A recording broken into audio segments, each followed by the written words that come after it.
ఆ పని మీద వచ్చాం. చాలా మనస్ఫూర్తిగా మాట్లాడి చాలా ఆనందపడ్డాం. త్వరలో మళ్ళీ total representation of the film industry తోటి ఇక్కడికి వచ్చి వారిని అభినందించడానికి మళ్ళీ వస్తాం. Thank you.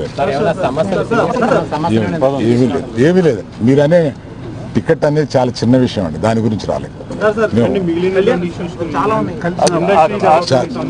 చాలా ఇండస్ట్రీలో విషయాలు మాట్లాడుకున్నాం, కానీ రిప్రజెంటేషన్ వస్తుంది కదా, అప్పుడు అన్ని సమగ్రంగా మాట్లాడతాం.